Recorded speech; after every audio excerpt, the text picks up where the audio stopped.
अस्सलामुअलैकुम नाजरीन, मैं हूं अली उस्मान वट्टू और आप देख रहे हैं हमारा यूट्यूब चैनल। नाजरीन, आज के इस व्लॉग में सबसे पहले तो आपको अडेला से क्या खबरें आ रही हैं वो आपके सामने रखूंगा। फिर शंघाई ताउन तंजीम की कॉन्फ्रेंस होने जा रही है इस्लामाबाद के अंदर। अब पीटीआई ने उसी दिन ही एहतजाज की कॉल दी है। पीटीआई की क्या ये एहतजाज की कॉल ठीक है या गलत है, इस हवाले से हम लोग बात करेंगे।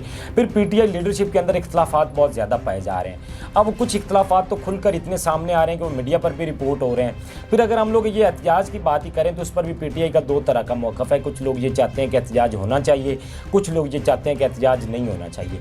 इस हवाले से हम लोग बात करेंगे। फिर आईनी तरमीम के हवाले से कुछ डेवलपमेंट्स आ रही हैं वो भी आपके सामने रखूंगा। लेकिन सबसे पहले हम लोग आ जाते हैं अडेला पर। अडेला से जो खबरें आ रही थी नाज़रीन, मैंने गुज़श्ता व्लॉग्स में भी बता चुका हूं कि अडेला से क्या खबरें आ रही हैं। अब हमारे सोर्सेज ने कुछ चीज़ों की तस्दीक की है।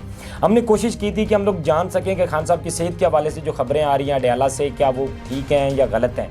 और फिर जो बताया जा रहा है कि खान साहब को कैद तन्हाई में रखा गया है, उनसे वर्जिश की मशीन ले ली गई है और बाकी चीज़ें, तो उस हवाले से हमारे सोर्सेज ने कुछ चीज़ें हमें कन्फर्म की हैं। एक तो हमारे सोर्सेज ने यह बताया कि खान साहब तक न्यूज़पेपर अब नहीं जा रहा।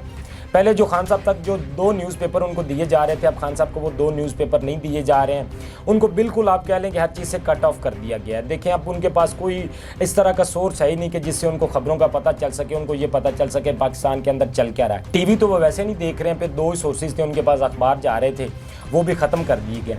तो अब खान साहब तक कोई खबर नहीं जा रही है।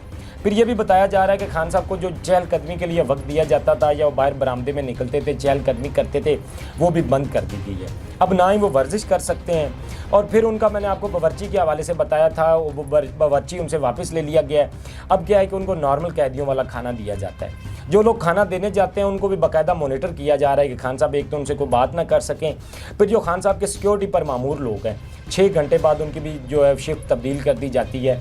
और वजह यही है कि वो खान साहब से कोई बात ना कर सकें, कोई खान साहब के हक़ में ऐसी चीज़ ना हो जाए। क्योंकि अक्सर औकात क्या होता है कि पहले जिस तरह डिप्टी सुपरिटेंडेंट पर इल्ज़ाम आते हैं कि वो खान साहब की मावनत कर रहे हैं, तो इस हवाले से जो सिक्योरिटी पर मामूर लोग हैं उनको भी 6 घंटे बाद तब्दील कर दिया जाता है। अब तक ये जो इतलात हैं वो हमें आ रही हैं। फिर क्या है कि उनको उनके डॉक्टर से भी नहीं मिलने दिया जा रहा, उनका जो तिबी मुआयना है वो नहीं किया जाता। अब तक बताया जा रहा है खान साहब के कान में भी दर्द है और दांतों में भी दर्द है। और कान में तो दर्द इस कदर है कि उनके कान में मुख्तलिफ आवाज़ें आने लग जाती हैं और फिर भी उसके बावजूद भी डॉक्टर से चेकअप उनका नहीं करवाया जा रहा। अब ये वो खबरें हैं जो हमारे सोर्सेज ने हमें बताई हैं और हम तक पहुंची हैं। लेकिन दूसरी तरफ क्या है कि अडेला जेल की जो ज़राए हैं वो चीज़ें मुख्तलिफ बता रहे हैं। एक तो अडेला जेल के ज़राए ने यह बताया कि जो खान साहब के बैरक की बिजली बंद करने का मामला है वो बिल्कुल आपको गलत बताया जा रहा है, गलत चीज़ें रिपोर्ट की जा रही है मीडिया पर। ऐसा बिल्कुल नहीं है। खान साहब के जो बैरक है उसकी बिजली मुसलसल चल रही है, वो बिल्कुल नहीं ख़त्म की गई थी। फिर उन्होंने ये भी बताया कि जो खान साहब के बावर्ची हैं जो उनको दिए गए थे, जो कंटीन की सहूलत उनके पास थी, वो अब तक भी मौजूद है और खान साहब अपनी मर्ज़ी का भी खाना बनवा सकते हैं। और फिर उन्होंने ये भी खबर की तस्दीक की कि खान साहब का जो तिबी मुआयना है वो भी किया जा रहा है। अब ये खबर जो अडेला जेल के ज़राए ने दी है नाज़रीन, होना तो ये चाहिए था कि हुकूमत का कोई नुमाइंदा आता, वो प्रेस कॉन्फ्रेंस करता और वो ये चीज़ें आवाम के सामने रखता। लेकिन उनका ट्रस्ट लेवल ये हो चुका है, ट्रस्ट इश्यूज़ इतने हैं लोगों को कि उन्होंने ये खबर नहीं दी, बल्कि ये अडेला जेल के ज़राए ने ये खबर दी है। फिर साथ ही साथ उन्होंने ये भी बताया कि खान साहब को न्यूज़पेपर भी दिया जा रहा है, सारी चीज़ें। अब देखिए कि खबरें 2 मुख्तलिफ हैं। एक तरफ जो हमारे सोर्सेज बता रहे हैं वो मुख्तलिफ बता रहे हैं, अडेला जेल के जो ज़राए बता रहे हैं वो मुख्तलिफ बता रहे हैं। फिर पीटीआई के अंदर भी बहुत तशवीश पाई जा रही है खान साहब की सेहत के हवाले से। अब पीटीआई एक ही बात चाहती है कि खान साहब से उनकी मुलाकात करवाई जाए। चलें, आप किसी पार्टी लीडरान की, वकला की नहीं करवा रहे हैं तो जो उनकी बहन बाहर हैं आप कम से कम उनकी मुलाकात करवा दें ताकि हमें चीज़ें कन्फर्म हो सकें।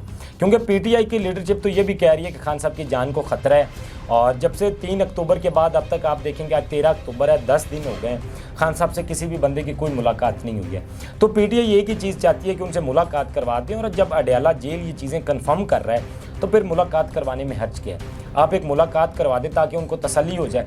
और फिर पीटीआई ने जो एहतजाज की कॉल दी है, बेसिकली अगर देखा जाए 15 की जो एहतजाज की कॉल दी है, तो पीटीआई ने एक ही बात की है कि हमारी खान साहब से फिल फॉर मुलाकात करवाई जाए। अगर हमारी खान साहब से मुलाकात नहीं करवाई जाती तो हम 15 अक्टूबर को डी चौक के अंदर एहतजाज करेंगे। हत्ता कि अब देखेंगे पीटीआई पहले तो एक बात कर रही थी कि आईनी तरमीम के हवाले से बोल रही थी। जो 4 का इनका एहतजाज था उसमें यही देखा जाए तो पीटीआई का यही मौक़िफ़ था कि या तो आईनी तरमीम जो है वो नहीं होनी चाहिए। फिर वो अदलिया के साथ जो किया जा रहा है, हम अदलिया के साथ खड़े हैं। लेकिन अब पीटीआई का एक ही मौक़िफ़ है। अब ना तो वो आईनी तरमीम के हवाले से बात कर रहे हैं, ना ही अदलिया के हवाले से बात कर रहे हैं। अब वो सिर्फ बात कर रहे हैं तो एक बात कर रहे हैं कि खान साहब से मुलाकात करवाई जाए। अगर मुलाकात नहीं करवाई जाती तो हम 15 अक्टूबर को डी चौक के अंदर एहतजाज करेंगे।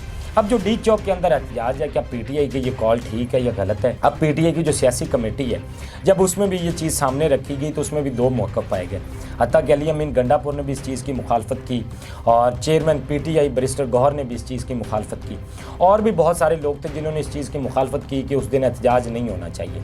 लेकिन बाकी जो लोग हैं, हमाद अज़हर है, जैसे मुराद सईद हैं, कासम सूरी हैं या जुल्फ़ी बुखारी हैं, या और पीटीआई में इस तरह के बहुत सारे लोग हैं, डॉक्टर शहबाज गिल हैं, तो उन लोगों ने कहा कि हर सूरत एहतजाज होना चाहिए। अगर खान साहब से नई मुलाकात करवाई जाती तो फिर डी चौक के अंदर एहतजाज होना चाहिए, और उन्होंने एहतजाज की कॉल भी दे दी है। उन्होंने कहा कि एहतजाज होना चाहिए इस्लामाबाद के अंदर। अब ये सूरत हाल है नाज़रीन। अब नाज़रीन, अगर पीटीआई अपना एहतजाज करती है 15 अक्टूबर को इस्लामाबाद के अंदर, चलें अब ये ना कहें कि वो हज़ारों लोगों को लेकर आएंगे। मैं यही कहता हूँ कि अगर वो 10-12 बंदे या 2 दर्जन बंदे क्या है कि वो डी चौक की तरफ वॉक करते हैं, वो डी चौक की तरफ बढ़ते हैं, तो वहाँ पर पुलिस उनको रोकने की कोशिश करती है। वहाँ पर इंटरनेशनल मीडिया भी होगा। मैंने आपको बताया कि शंघाई ताउन तंजीम की कॉन्फ्रेंस होने जा रही है, तो पूरे इंटरनेशनल मीडिया की इस्लामाबाद पर नज़र है, क्योंकि एक बड़ा इवेंट होने जा रहा है। अब जब अगर इतने लोग ही डी चौक की तरफ वॉक करते हैं, पुलिस उनको रोकने की कोशिश करती है, वहाँ पर मीडिया ये सारी चीज़ें जो है वो रिपोर्ट करेगा, तो पाकिस्तान का इमेज क्या जाएगा दुनिया के सामने। तो इसलिए मेरा नहीं ख्याल कि पीटीआई का ये फैसला सही है। लेकिन दूसरी तरफ देखा जाए तो पीटीआई के साथ जो कुछ किया जा रहा है, 9 मई के बाद उनके लोगों की गिरफ्तारियाँ, फिर उनके लीडरशिप के साथ जो कुछ किया जा रहा है, फिर खान साहब की पूरी फैमिली जेल के अंदर है, तो इन सारी चीज़ों में तरीके इंसाफ भी कहती है ये जो हमारे साथ किया जा रहा है कम से कम ये तो ना किया जाए। फिर तरीके इंसाफ का एक मुतालबा है कि खान साहब से हमारी मुलाकात करवाई जाए। ये कोई इतनी बड़ी बात तो नहीं है। अगर हुकूमत भी चाहती है कि शंघाई ताउन तंजीम के मौका पर ये इस तरह का कुछ भी ना करें, तो उनसे मुलाकात करवा दें। एक सिंपल चीज़ है। तरीके इंसाफ ये कहती है कि हमारी खान साहब से मुलाकात करवाई जाए, क्योंकि एक तो जो 4 अक्टूबर को हमने एहतजाज किया था, और जो कुछ फिर होता है, जिस तरह अली अमीन गंडापुर इस्लामाबाद में एंटर होने के बाद एक अलग ही करैक्टर था, और जिस तरह से वो अपना जीता हुआ खेल हार के वहाँ से भाग गए, तो उसके बाद खान साहब ने हमें अगली डायरेक्शन देनी है कि एक्चुअली हमने करना क्या है। फिर उन्होंने ये बताया कि आईनी तरमीम के हवाले से खान साहब ने हमें डायरेक्शन देनी है, खान साहब ने हमें अहकामात देने हैं कि हमने करना क्या है, तो खान साहब से हमारी मुलाकात करवाई जाए। लेकिन दूसरी तरफ एक और बात है। अब पाकिस्तान के अंदर पहले OIC का इजलास हुआ था, और जब OIC का इजलास मुनक्कद होना था, तो तब जो है ये आज की जो गवर्नमेंट है, तब ये अपोजिशन में थे और ये अदम एतमाद लेकर आ रहे थे खान साहब के खिलाफ।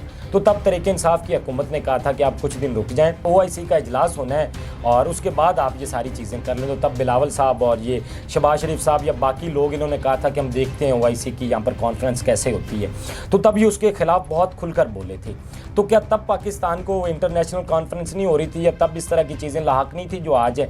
तो ये जो आज ये बातें कर रहे हैं, आज ये हुकूमत कह रही है कि शंघाई ताउन तंजीम की कॉन्फ्रेंस हो रही है, तो तरीके इंसाफ का ये करना गलत है, तो जनाब तब आपका भी वो करना गलत था। लेकिन सवाल ये कि अगर 15 अक्टूबर को एहतजाज होता है तो उसको लीड कौन करेगा? क्योंकि जो PTI के MNAs हैं, उनको तो खान साहब ने कहा है कि उन्होंने सामने नहीं आना। फिर जो उनके सेनेटर्स हैं, वो पहले खुद को छुपाते फिर रहे हैं, MNAs खुद को छुपाते फिर रहे हैं, उन पर पकड़ धकड़ की जा रही है, क्योंकि आईनी तरमीम का मामला भी मुमकिन है कि 17-18 को हो सकता है कि आईनी तरमीम हुकूमत लेकर आए। और इस पर नजम सेठी साहब ने भी खबर दी थी। उन्होंने कहा था कि शंघाई ताउन तंजीम के जो कॉन्फ्रेंस है, उसकी आड़ में क्या है कि हुकूमत आईनी तरमीम के हवाले से काम कर रही है, और आईनी तरमीम वो लेकर भी आएगी। अब 15-16 को ये कॉन्फ्रेंस है, उसके बाद 17-18 को हो सकता है कि आईनी तरमीम वो लेकर आएँ। तो इस हवाले से क्या है कि एक तो MNAs को उठाया जा रहा है, MNAs पर तशद्दुद किया जा रहा है, उनके घर तोड़े जा रहे हैं, उनके कारोबार को ख़त्म किया जा रहा है, सेंटर्स भी खुद को छुपाते फिर रहे हैं। तो ऐसी सूरत हाल में खान साहब ने कहा है कि वो लोग तो सामने ना आए। अब नाज़रीन, जब खान साहब ने ये कह दिया कि MNAs और सेनेटर्स तो सामने ना आए, फिर उसके बाद MPAs बचते हैं। अब MPAs को तो हमने देख लिया है कि वो तो बिल्कुल लीड नहीं कर पाएंगे। जिस तरह पिछली दफ़ा इस्लामाबाद के अंदर जो कुछ हुआ, एक तो वो लोग निकालने में नाकाम रहे, और अब MPAs को अगर ये टास्क दिया जाता है तो देखना ये है कि अब क्योंकि एक तो PTI के जो कारकुनान है वो भी उस तरह से लीडरशिप पर ट्रस्ट नहीं कर रहे।